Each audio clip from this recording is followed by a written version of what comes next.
All right. So Matthew chapter 24, and last time, as we mentioned, we got down to verse 30, and Jesus had been giving signs in this chapter that warned the disciples about different things that were going to happen before the destruction of Jerusalem. They had asked him a question back in verses 1 and 2.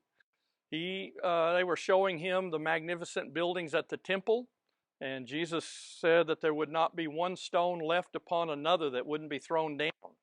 And the disciples thought that that must mean, the end of the world when that would happen. They said, what will be the signs of these things coming to pass?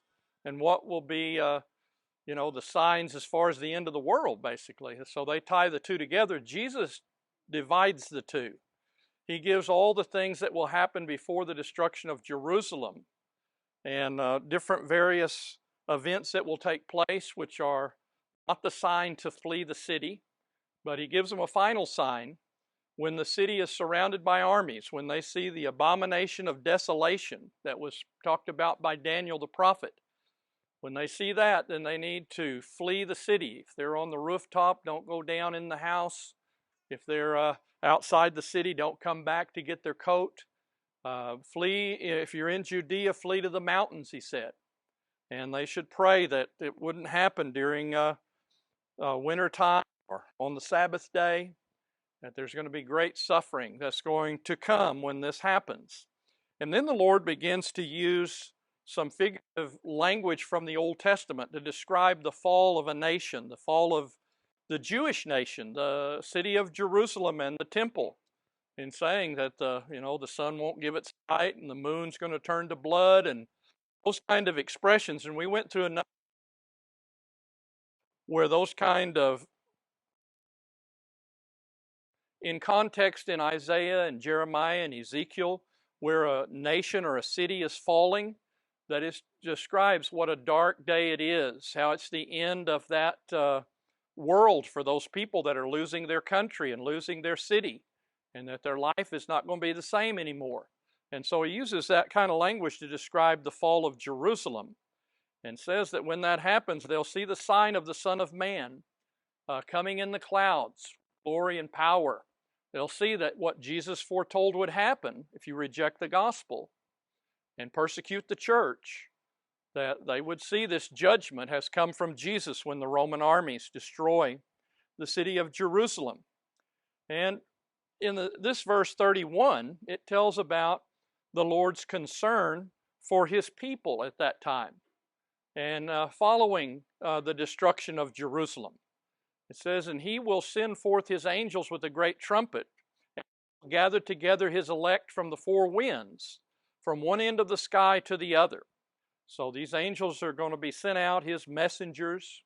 And oftentimes the prophets are the angels. Angel means a messenger.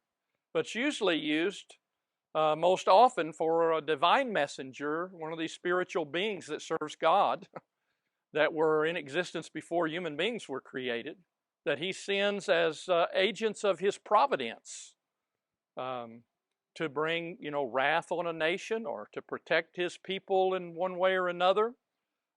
Providence, of course, is what God does through natural means to accomplish his will, where he overrides the events of history and so on. And he oftentimes uses angels, or they're pictured in connection with that type of activity.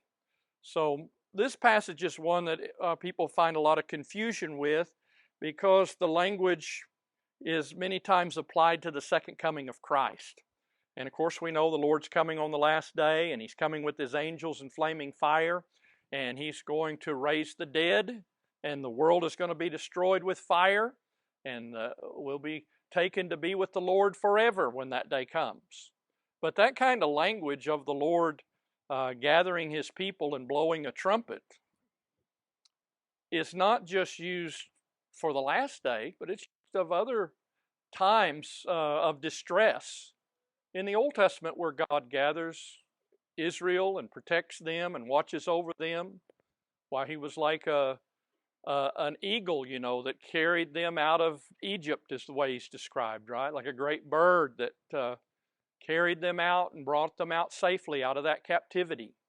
And I think in this context, he's using that same kind of language about protecting the church and those that are faithful. That these angels, these messengers, they search the world and they protect the saints and make sure that they're safe during these days of tribulation that are coming on the Jewish nation. And we know that the church, the people fled out of Jerusalem and they went to Pella over in Perea on the other side of the Jordan. And the church historians, the earliest ones, tell us not a single Christian perished at the time of that judgment. And they were delivered. And of course, what happened to persecution of the church from the Jewish people after the city of Jerusalem fell, you think? When we're reading through the book of Acts, who's always stirring up everywhere Paul goes? The Jewish leaders that don't obey the gospel. They stir up the mobs and the crowds. Well, that's going to come to an end, right? So that could certainly be one of the forms of protection that is given to the church during those days, that source of persecution, they're going to get a respite from that, right? The church is going to be able to grow without that persecution going on for a while. The Roman persecution didn't start again until about 96, the early 90s, when Domitian came to the throne, and began to rule. He started persecuting the church. 70 AD up until he did that, where you had peace. You could go out and preach the gospel. You didn't have people stirring up this hostility. So maybe part of that is pictured of these angels getting together the elect and removing this persecution. The church is able to be built up in its numbers, right, at that period of time, because everybody can see, if you were questioning, think about if you were a Jew and you were thinking, well, the Jews don't accept Jesus. And yet the Christians say Jesus is the Christ. He's the Messiah.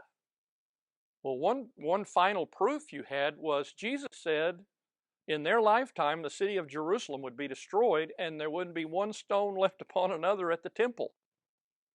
And that happens.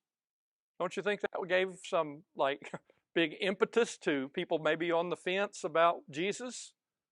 That might be the final proof they needed to come to the church and start serving Jesus Christ. So the church, the real Israel of God, the faithful Israel of God that accepted Jesus as their king, they're being protected and watched over throughout the world.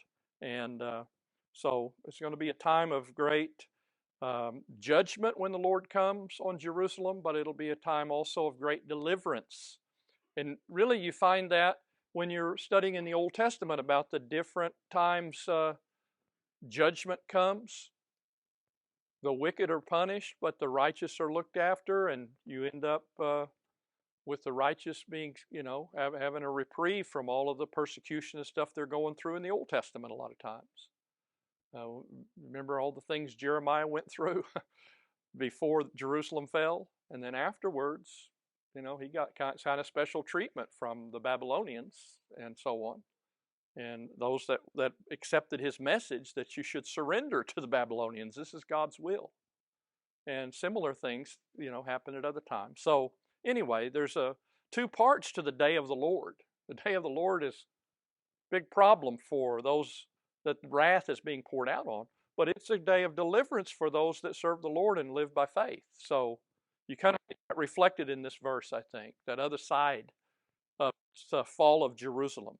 Anybody else have a thought on this verse? As I say, it's one that causes, taking it figuratively, causes a lot of people to have problems with it. And if I'm a man with doing my best judgment here, and I've read a lot of other gospel preachers and scholars that take it the way I presented it, but there's some that don't, right? Some think it, here he's kind of went from the destruction of Jerusalem and kind of threw in the second coming, but I don't think that transition's ready to happen yet. I think it happens down at verse 36.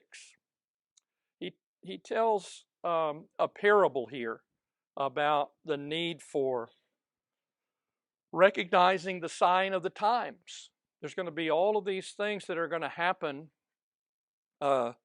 You know, the wars and rumors of wars and the famines that are going to happen and the earthquakes and then the coming of the Romans and the fall of Jerusalem, all of that.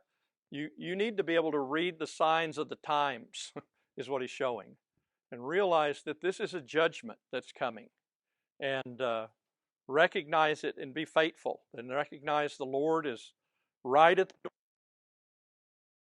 Verse 32 and 33, now learn the parable of the fig tree.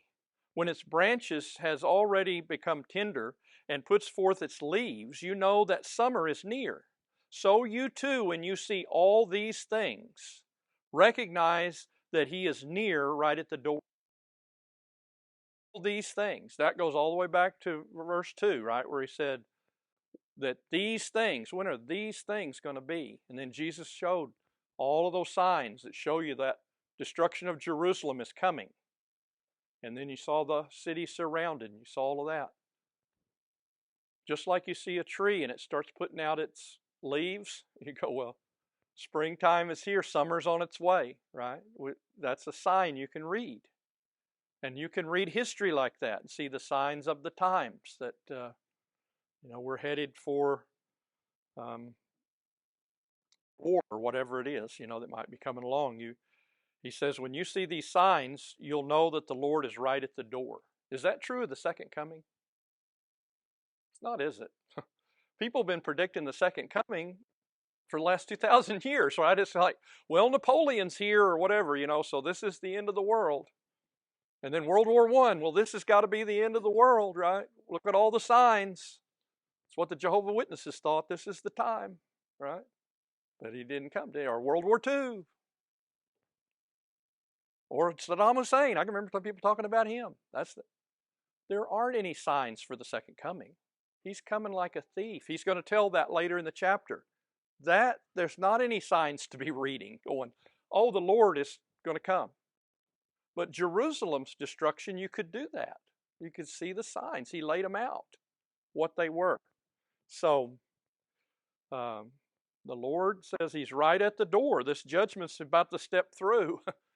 And there's going to be a big change, right? That's going to happen. Jerusalem's going to fall. Any other thoughts anybody got on this? I see a lot of you thinking hard on it. Does that make sense? The context here? I hope so. Then the next verse. Truly I say to you, this generation will not pass away until all these things take place. Now, doesn't that include everything he said up till now? That's the way I'd take that, wouldn't you? Even the part about the angels gathering the elect and all that. All of that is going to happen in this generation. So you have to take that figuratively, because the angels didn't literally come down and take everybody, did they? But they were working to take care of the gospel and God's people. So anyway, this generation, well, some people, most often, if I say all of these things are going to happen in this generation, how would you take that today if I said that? Yeah, while we're alive, right? Right? But can you see where some people, they're just sure this is all applied to the second coming? Isn't that a problem? He says this generation, you have to give a different definition to generation, don't you? And they'll say, well, in some cases it can be applied to a race of people, and that's their way they get around it. But the way it's used most often is just the people alive at this time that are going to live 30 or 40 years, you think of a generation. This happens 40 years later from when Jesus said it. So in this generation, all of these things are going to take place. It's going to take in their lifetime. So it's a key verse to show how you take that figurative language before. It's judgment language, it's Old Testament language, and it's being applied to the destruction of Jerusalem. So throughout the Gospels, he talks about this wicked and perverse generation, doesn't he? And he say that a lot already in this book. Why would he's not using the word different here than he used it other places. He's talking about this group of people alive right now. That's who he was talking about. This wicked and perverse generation, you're going to see the sign of Jonah, right? Or you're going to, this generation is going to stand up at the judgment along with these past generations and so on. So contemporary things in their lifetime. So again, that doesn't fit the second coming. This fits the destruction of Jerusalem. We're about to make the transition to the second coming in the next couple of verses here. So just wanted to go over quickly, what happened there in the destruction of Jerusalem. That we know what happened because we can read Josephus. He's a Jewish historian, lived at that time. Originally, he was fighting as a commander for the Jewish army in Galilee, but they were defeated, and he came over and surrendered to the Romans, and then he became like a court historian, really, telling the story of the destruction of Jerusalem and writing it all down, what happened. Many chapters are in detail about the destruction of Jerusalem in 70 AD. They came and surrounded the city in April of 70 AD. 40 years to the week. So April's when Jesus was crucified, right? So 40 years to the same week is when this destruction comes, or it starts. The siege starts. And so right at Passover time, all those Jews had come for the Passover. They surrounded the city. It was filled with all of these pilgrims from outside, which multiplies the suffering that happened. And the temple was burned on August 10th of 70 AD, the exact same day and month on which the Babylonian king burned. Isn't that talking about a coincidence? I don't know if that's a coincidence. On the exact same day that Nebuchadnezzar first temple, the second temple gets destroyed. Isn't that amazing? And that is recorded in Josephus's Antiquities of the Jews. And then Titus surrounded the city with 3 legions. You can see the different Roman camps there on the map that are around the city. You have the 10th Legion and the 7th Legion and the 15th Legion. And then there's another one comes in from Eamus. So Titus surrounds the city on a western side, and then a 4th on the Mount of Olives, which is across, over here on the eastern side where that other army comes in there.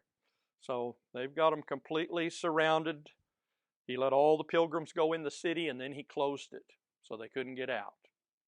Set up a big mound of dirt around the city, and Jesus foretold that would happen over in the book of Luke, that they were going to throw up a mound around the city.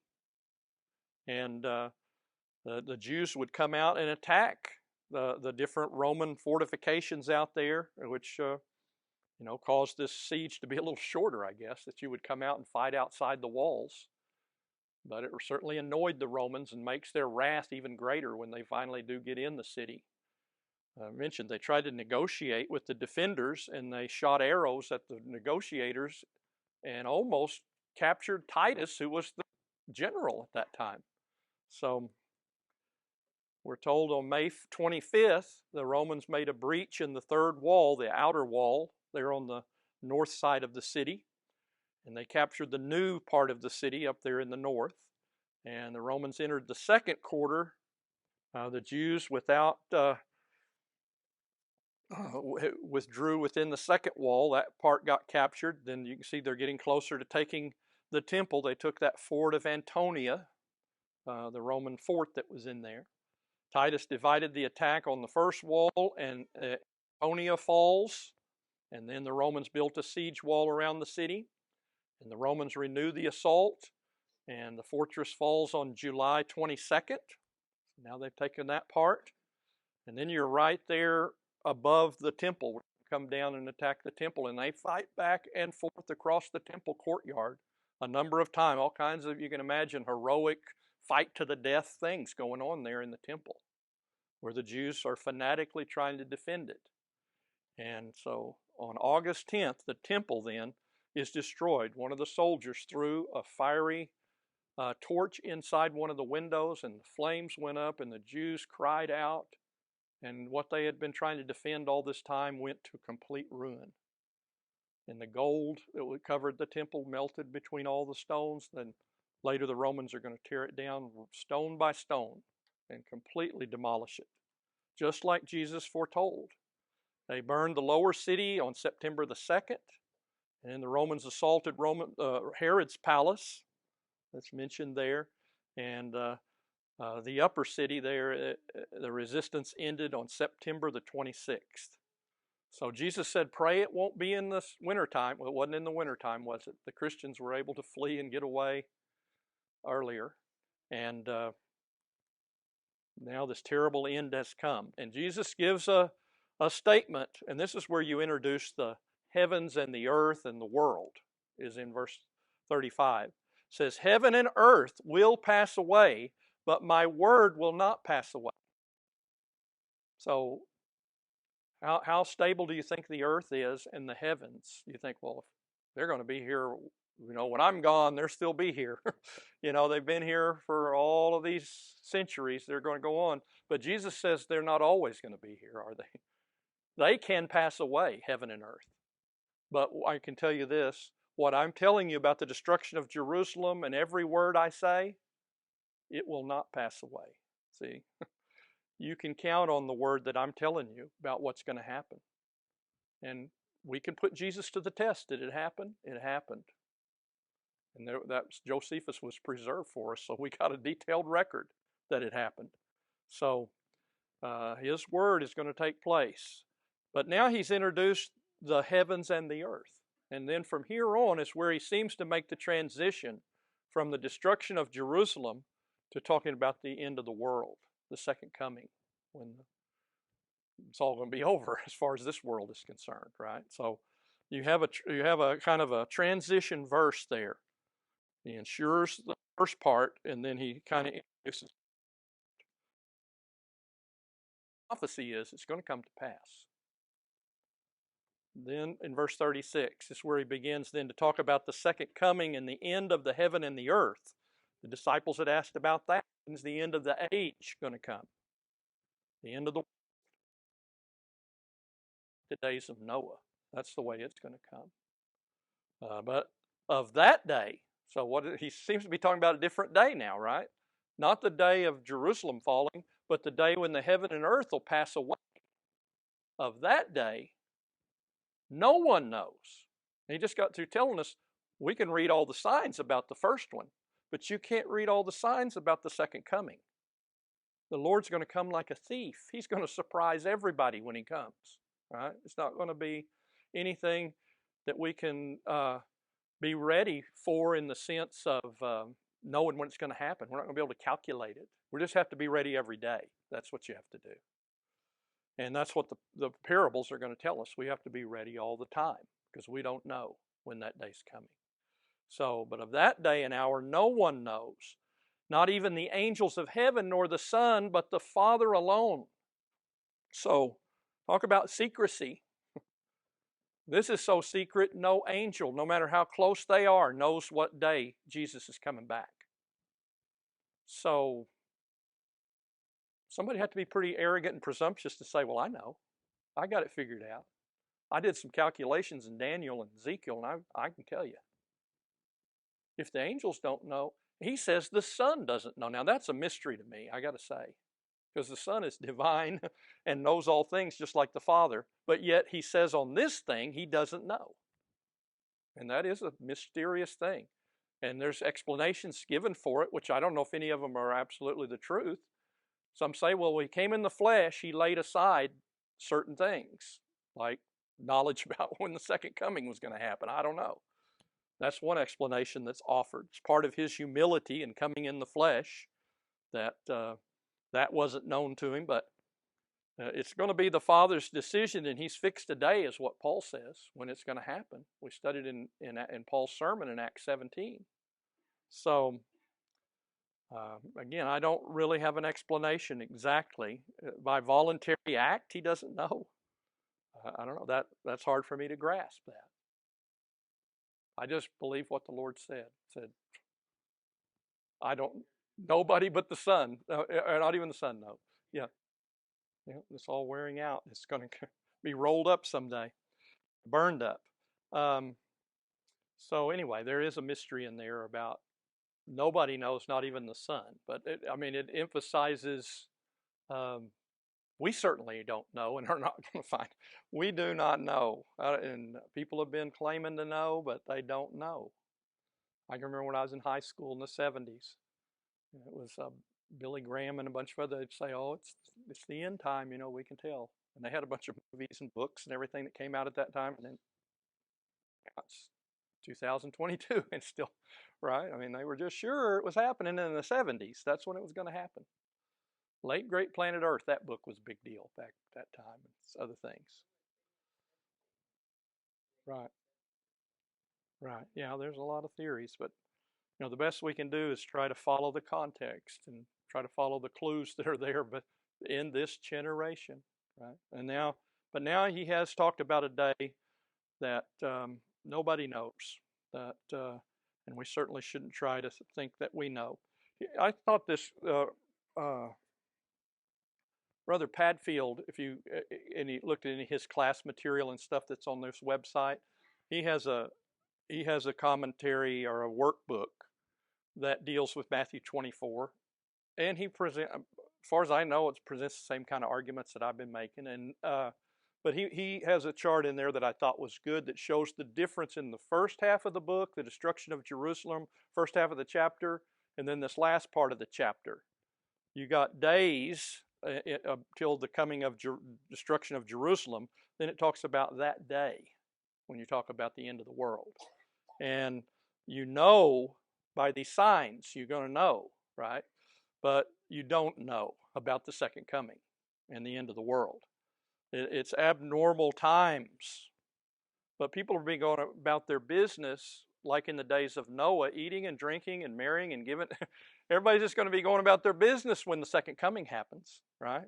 And then there's warnings he's given them about the destruction of Jerusalem. And there's no warning about the second coming. It's going to happen like a thief. No warning. It's going to happen. And there's time to flight. You got to run. You got to get out of town. Don't go back in your house. Well, that doesn't apply to the second coming. That's there's no time for flight. And it's limited local judgment that we talk about there, where you can flee to the mountains and so on. That doesn't do any good at the second coming. You can't flee from that day, right? It's a universal judgment of everything. And this is an imminent judgment that's going to happen in their lifetime. But there's going to be a great delay before the parables about this, right? And the master goes away for a long time, and the servants think he's not coming back, and they get to, acting up and so on. And then the Lord comes back on a day they don't expect, right? So it's talking about the Lord's gone back to heaven, and we don't know when he's coming back. So we better be ready all the time for the Lord to return. And the judgment's on earth, and the other judgment is in heaven. It comes. So for the Son of Man will be just like the days of Noah. For as in those days before the flood, they were eating and drinking and marrying and giving in marriage until the day that Noah entered the ark. And they did not understand until the flood came and took them all away. So will the coming of the Son of Man be. So here is the Lord talking about the other destruction of the whole world at the time of the flood. And he says it's going to be like that universal judgment that happened because of water. Except this one's going to be, we know from 2 Peter, it's going to be fire that burns up the world. And people were living with false security in Noah's day. They didn't think the rains were going to come and the flood was going to happen. Noah preached to them, but they didn't believe anything he had to say. Evidently, none of them would get on the ark. And the door got shut. And then the rain came, right? And it was too late for anybody to be saved then. So they went about their business. They were making their earthly plans. They had no thought about God's wrath or the fall of everybody on earth being wiped out. But yet that's what happened. And the Lord's return is going to be like that. People will be going about their business. Be a day just like today. Everybody's marrying, giving in marriage, only thinking about earthly, temporal things, not thinking about their soul and eternal life. And they're going to be caught by surprise when that day comes. And that's what we're told in 1 Thessalonians 5:2. He's coming like a thief.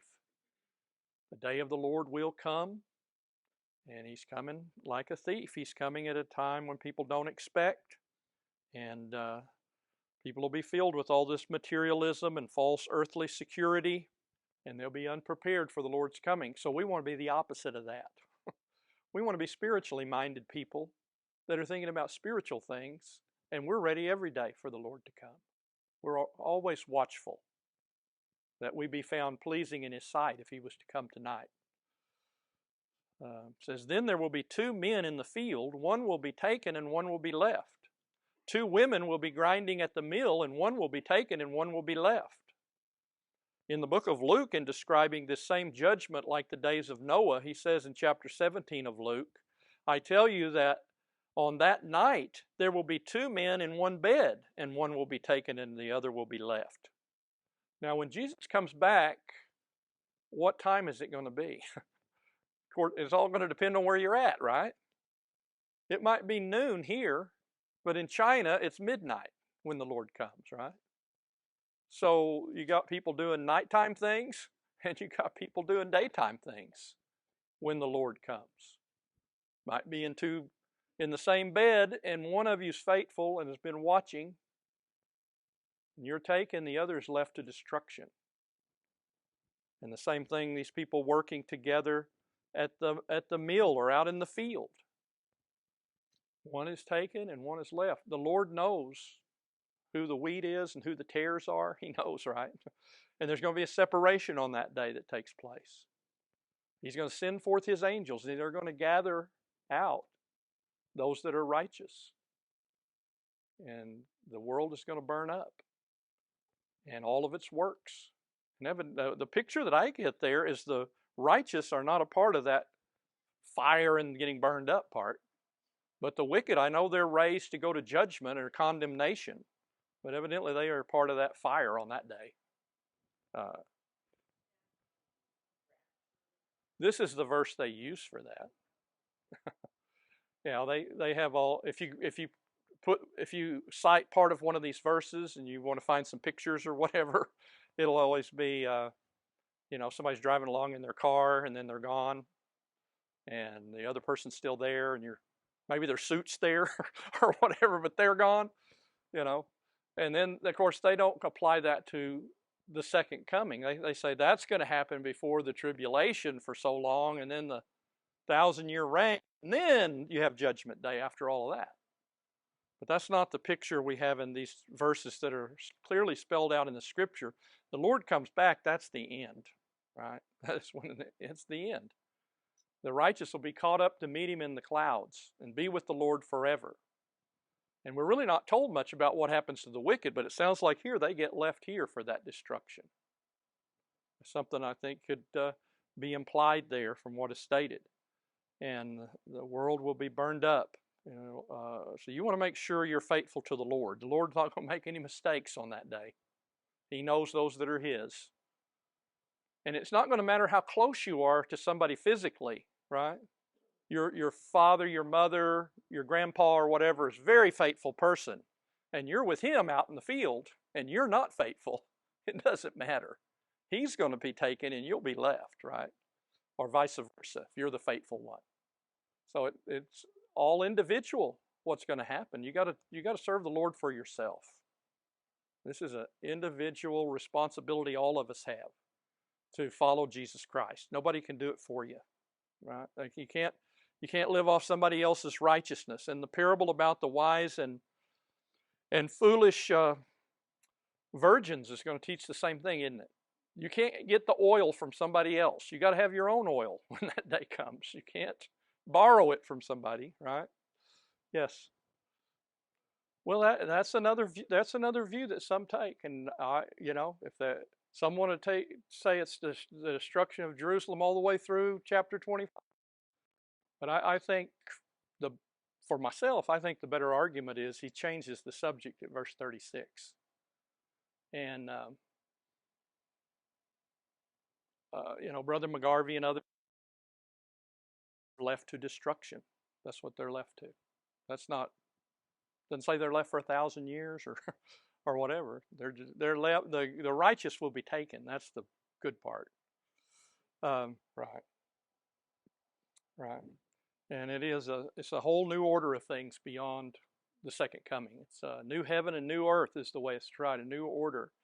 And flesh and blood can't inherit it. It's something that is spiritual. We have a spiritual body and a spiritual situation there. This a new kind of world we'll live in. Right. I think that's right. So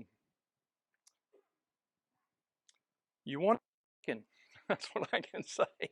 You won't want to be left. Before it wasn't you being left, was it? It was you get out of town. It was on you to get out. It's what we were reading before. You see the army, you better get out of town. This is something you're taking up. Verse 42. Therefore, you better be ready. That's what he tells us. Therefore, be on the alert, for you do not know which day your Lord is coming. So be alert. Be watchful all the time. Well, I guess it's time to stop. That's a good spot because we begin a parable here to talk about getting ready. Appreciate your thoughts.